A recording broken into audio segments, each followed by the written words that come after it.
things.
Good evening. We are War. We are resilient. Tonight we are joined by Homefront Strong's own. Sorry about that. Jennifer, welcome to the show tonight. Got to join you, about 2 years now? 3? Yeah, it's been a little while for sure. I think you're right. I think you attended one of our Homefront Strong Connects trainings. I want to say it was in the time where we were kind of just getting back into in-person events, and we had a hybrid training. So it's been a few years. I remember because it was me and there was one other person that was on the laptops. And we were like the person that was there as the laptop. Yep, pretty much. Yeah, no, we always have a hybrid format because one of our trainers, John, he actually lives in Minnesota. So yeah, we're always looking to accommodate both in person and hybrid. Excellent. Do you want to give a quick rundown of Homefront Strong's history, where you guys have come from? How much time do we have? Homefront Strong. I will try to do this as brief as possible. Homefront Strong actually used to be known as the Brookfield Institute, which, believe it or not, is turning 20 in 2026. It's been around for 20 years. Brookfield Institute was established in 2006. And the individuals who established the Brookfield Institute were all about community trauma healing. And one of our founders, Beverly Presswood Taylor, she was clergy. And in 2006, when there was a devastating suicide that occurred in the community of someone who had recently returned from Iraq, she turned her efforts toward training other clergy around moral injury. And the impact moral injury has on service members. So for quite some time, she was in the training circuit. She had established some local programming. And it wasn't until about 2018 when our paths crossed. I was at that time running a program called Shoulder to Shoulder, which was a military support program for families going through the deployment cycle. Yep. And we paired up on some resilience programming.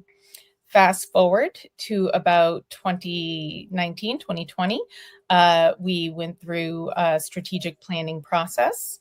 The pandemic hit and we kind of recalibrated. And it was at that time where we adopted the shoulder to shoulder model for a community peer support program of our own. And we became Homefront Strong. And since then, really, our community peer support has grown exponentially. One element of that program was our storytelling program. And that is actually the program that we are focused on today. Excellent. Now, I know that it's grown from, just being, an outreach and a way to get, veterans to be able to share their experiences with, fellow veterans and supporters. To this event that you guys have coming up here begins November 1st. Yeah. So one of the most anticipated annual events under our storytelling program is our Shape by Service art show. So in addition to the long form storytelling process, where we train our volunteers to work with service members, veterans, and family members to help them develop, record, and share their stories of service over time, we also encourage all members of our community to share their stories through art. So the Shape by Service Art Show, again, open to anybody who identifies as service member, veteran, or family member, is a non-juried art show. There is no fee to register. And we encourage artists throughout the military and veteran community to submit their pieces. In addition to the pieces on display, which this year we are partnering up with Warriors Art Room in East Hampton to display those pieces for a full 2 months. It starts up this Saturday on November 1st, and the show will run all the way through December up to January 1st. We've also integrated our storytelling, our recorded storytelling component into the art show. So what we do is we encourage our artists to sit down with us and share their stories of service and how they intersect with their experience as an artist. We then play those stories alongside the pieces on display. And this year at our reception, which takes place this Saturday from 4 to 6 at Warriors Art Room, we have 2 of our artists who will be sharing their stories in real time. Whoa, and that's awesome. Then have they been practicing and prepping for it and doing the mirror?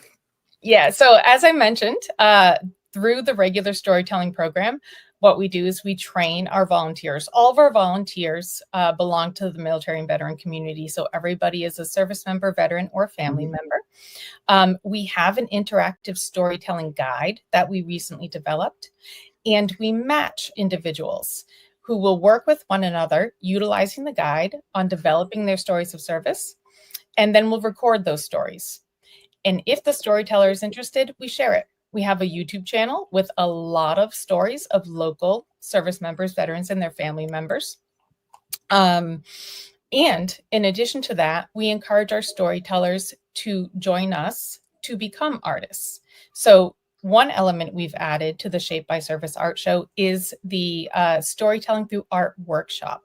We actually offered our Storytelling Through Art workshop on October 17th. And one of our amazing training professionals, Paula, walked us through a very accessible drawing exercise where individuals brought memorabilia that represents a piece of their story. And they were given instructions on drawing that object using a lot of different line techniques and in different perspectives throughout the evening. So when we engage our artists and our military and veteran community members, it's on a deeper level. So as people worked, they shared the stories behind those objects, and they dove even deeper, sharing the stories of their lives and getting to know individuals they had never met before in the community. That's awesome. And I'm just gonna throw the YouTube up on the bottom here for a minute to scroll as we continue to go about the events that's happening. You also have here, looks like an invitation for the event. Yeah, absolutely. So as I mentioned, our kickoff reception is this Saturday, November 1st from 4 to 6 at Warriors Art Room. It's a great opportunity to view the pieces in community with the artists who submitted those pieces. We will have the videos of our stories playing alongside those pieces. Many of the artists who are featured have recorded their stories of service with us or are in the process of recording those stories. And then about halfway through the evening, we have 2 artists who've prepared their stories to share live with the audience. And of course, we'll have other items available. We're going to have refreshments as well as a silent auction of a live Edgewood table that was donated to us by a local artist out in my neck of the woods. That's awesome. Now, is any veteran family able to join in with Homefront Strong? Do you have to be from Western Mass, or is across the state, across New England area? Yeah. So Homefront Strong, technically, we are located in the town of Palmer. We do have local programming, such as our monthly morning coffee, which we offer in concert with our local VSO, Tina Broman. However, our storytelling and our Connects programs are open to anyone who identifies as service member, veteran, or family member throughout Massachusetts and neighboring states. So we have had individuals go through our storytelling workshops, our volunteer training programs, and be matched with individuals who are already volunteers from Connecticut, New Hampshire, and even New York. As I mentioned before, one of our training team, he lives in Minnesota. Everything we do, we try to make it accessible. So our storytelling and our Connects know no geographic bounds. And we especially try to focus on capturing those diverse stories of service. So here in New England, we have a lot of Guard and Reserve members. I myself am the spouse of an active Guard Reserve member who's served for 22 years.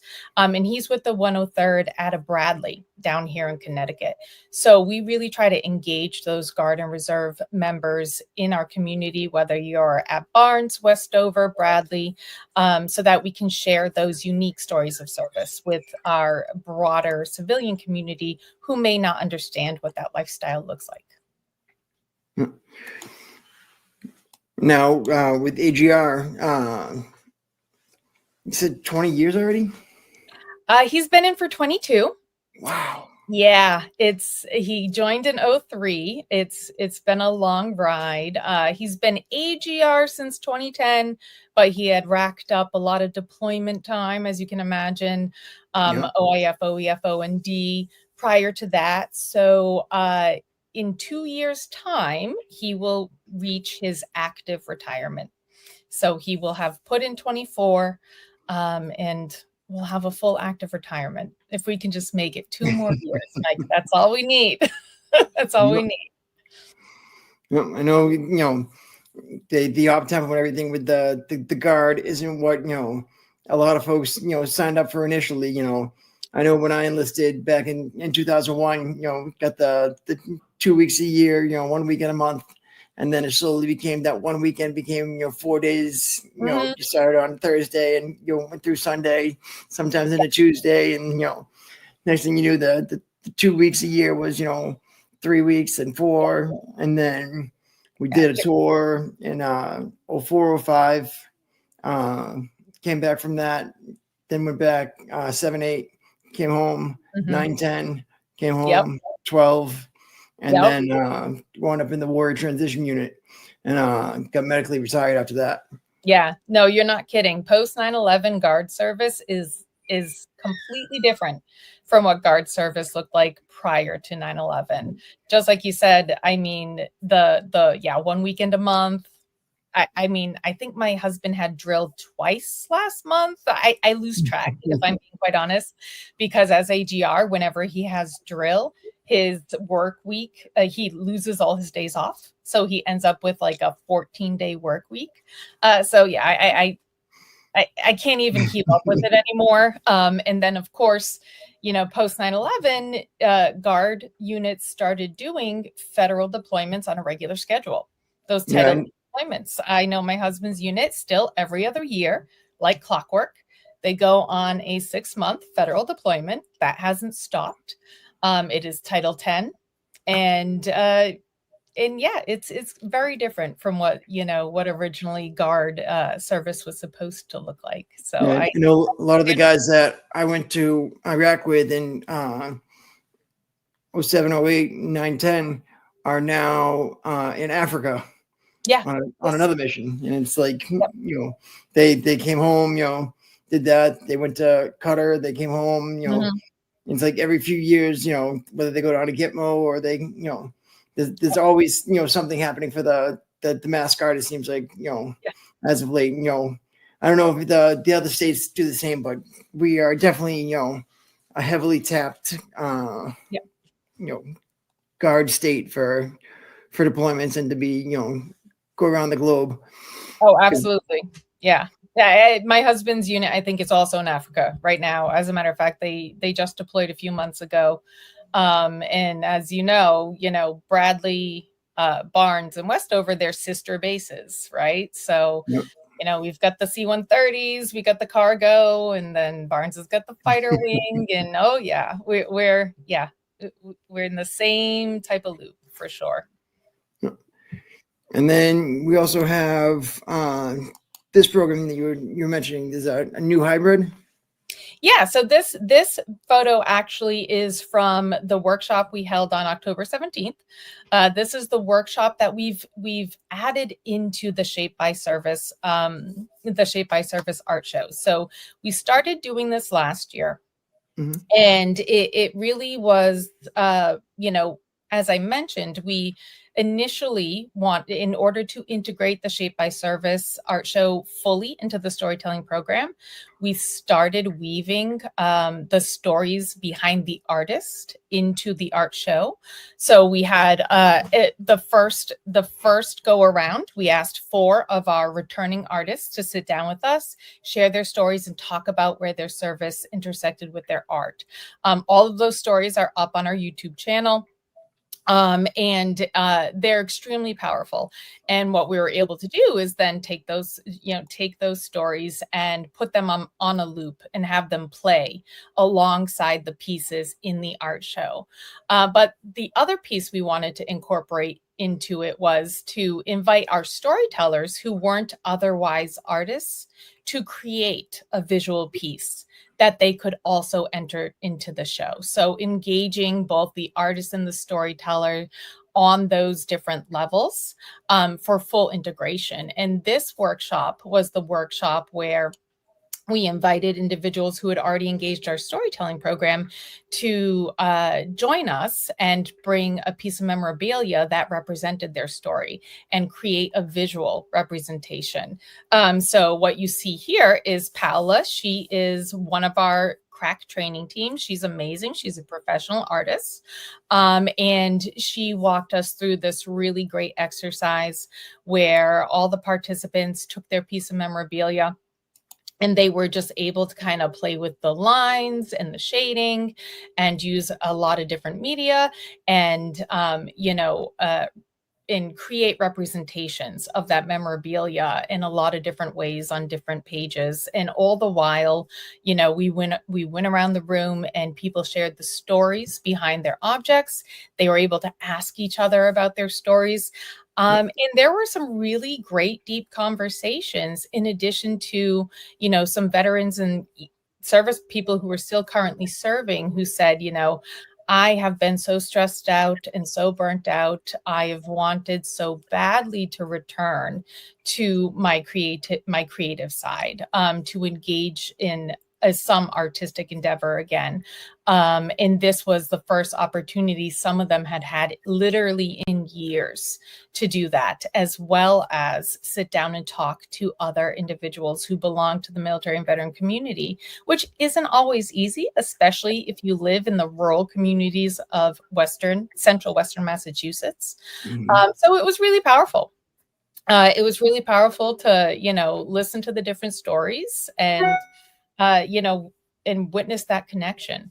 And, some of those drawings will be submitted. And even those that won't be submitted this year, we're going to continue to engage those storytellers, help them create those pieces. And we hope to feature them in next year's Shape by Service art show. Now, are these all folks that had previous backgrounds in art and creating things, or did they, some of these folks come into this, looking for a new outlet to be able to express?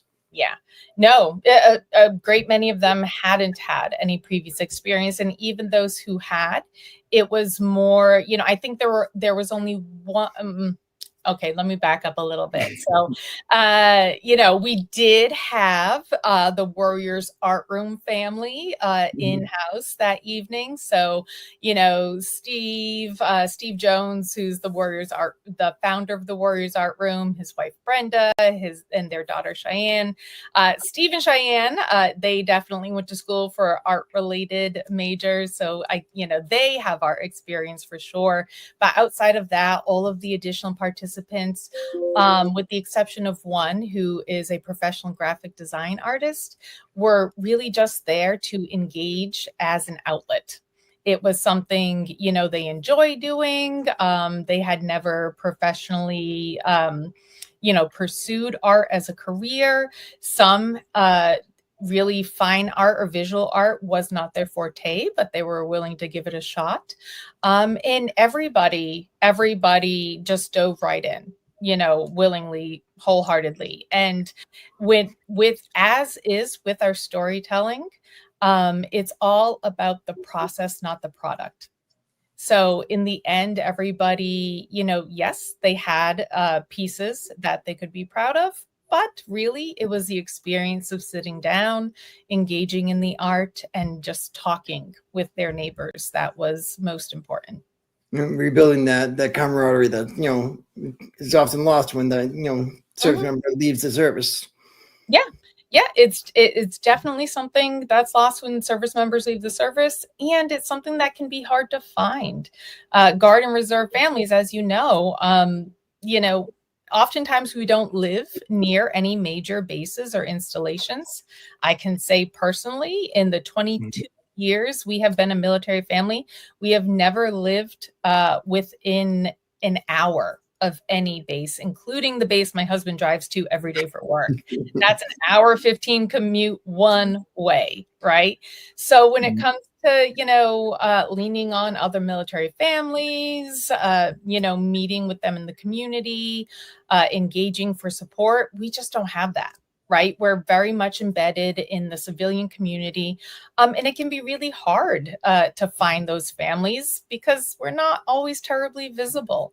So there's so many, there's so many ways in which military and veteran families or, veterans lose touch or are never able to really make those connections. So yeah, a lot of what we do is all about, providing those opportunities for people to come together, to feel like they truly belong, and to bridge those gaps for sure. And now we do a coffee and camaraderie event at the VFW in North Attleboro.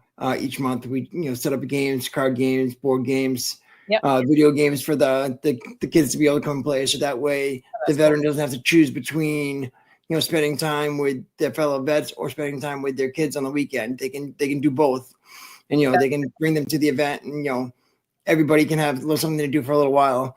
And it's just even something as small as that just gives people that outlet to be able to have that connection with somebody of shared experiences. And like the coffee that you guys have, I'm sure you guys have the same result where guys sit down and connect with a different generation of veterans that they never would have expected to. Yeah, definitely. That sounds really, really cool. Our morning coffee, for sure. Our morning coffee is, we have about 12 regulars, and that number will fluctuate. We'll add a few every so often.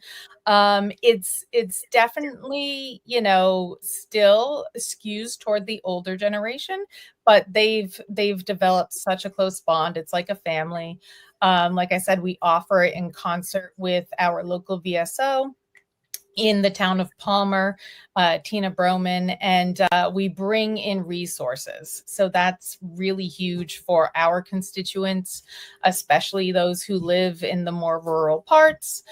Just being aware of what's going on in their own community, what's available to them. But I really love the idea of what you do, which is bringing the whole family. And I will say something we do out in Western Massachusetts. We have a service provider coalition called VOICE, Veteran Outreach in Community Engagement. And something the VOICE group does is we organize what we call family game night. And the family game nights have taken place, somewhat across the state because it's often in partnership with Frost Call. Are you sure you're familiar with Frost Call and you've had Frost Call on the pod before? So I don't have to get too deep into Frost Call. But they're not as frequent as your monthly drop-ins, but they tend to be just kind of bigger one-off events that happen once, twice, sometimes quarterly in a year. As a matter of fact, we had one planned for tomorrow night that unfortunately was postponed due to low registration, but I imagine everybody's pretty busy with fall activities. But we are planning to host that family game night in sometime in the winter. So definitely, for any listeners, be on the lookout. Voice does have a presence on social media. You can find them on Facebook. And those flyers always go up across all of our different accounts. We should share those as well. Absolutely. And then what's this last PDF you got here? So the last PDF I shared with you is actually for our upcoming storytelling workshop series. So as I mentioned before, our Shape by Service Art Show is an annual event under the umbrella of our storytelling project. So the way our storytelling project usually works is, again, we recruit volunteers who are military connected.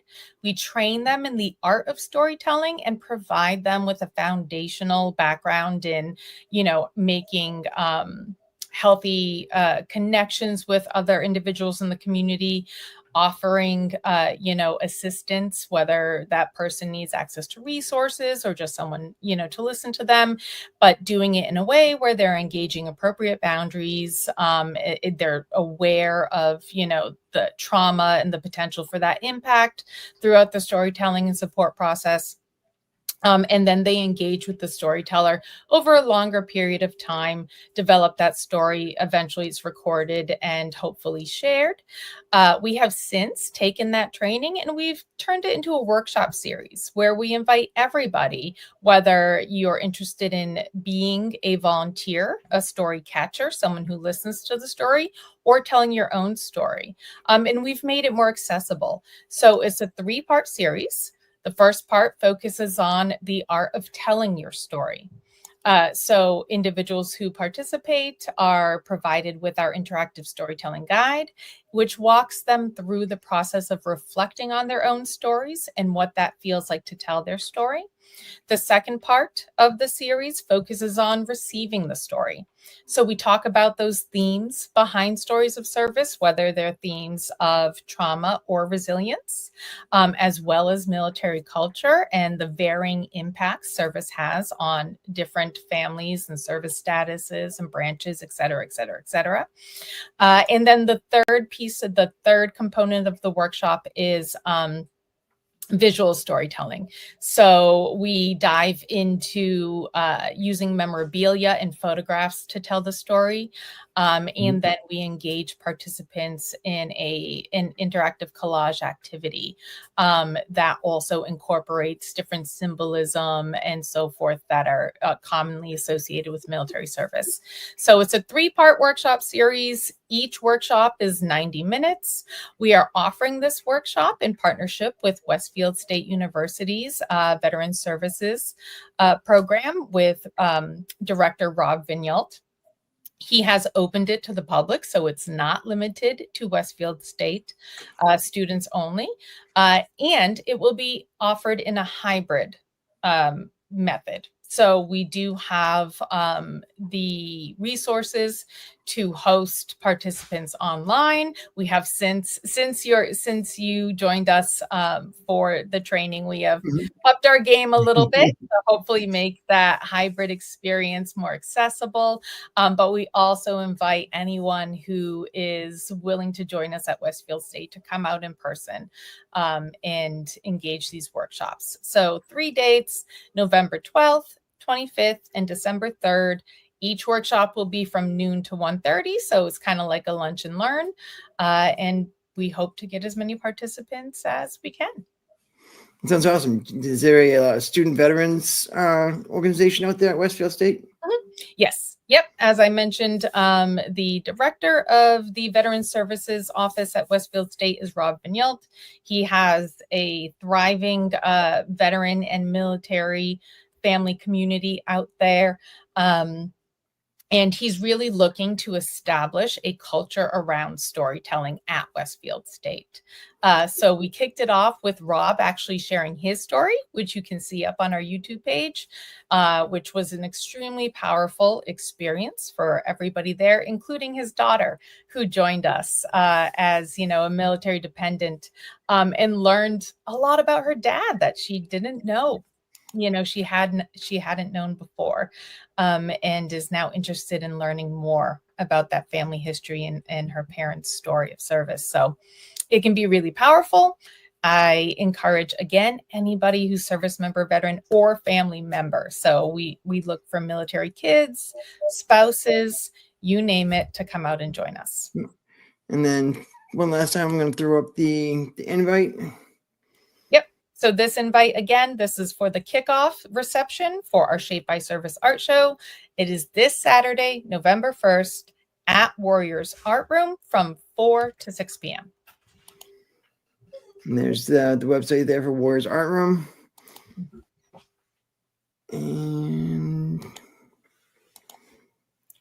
that's awesome. It's crazy to see like how like quick you guys have been able to grow and expand and be able to reach, you know, from just the storytelling aspect and to build onto that and be able to, you know, add these additional layers to, you know, to do just more with the story. You know, you've made a visual, you know, aspect to the story now. And, you know, so now you've got a story that the veteran can share, that people can hear, that people, you know, can see the veteran, but now they can, you know, see a tangible piece of art that, you know, that the service member has made, you know, through this. And like, I just feel like art is such an important thing to, you know, so many people, and it is such an outlet to folks when they come home. So Yeah. you know, thank you for what you guys are doing out there. You Awesome. know, any way that, you know, we can help here at War with the help of Shaven, you know, just let us know. We'll continue to share what you guys are doing. Awesome. Thank you so much, Mike. And thank you so much for having us on. Not a problem. Have a great night. And we're going to go to Travis now with the rest of the show.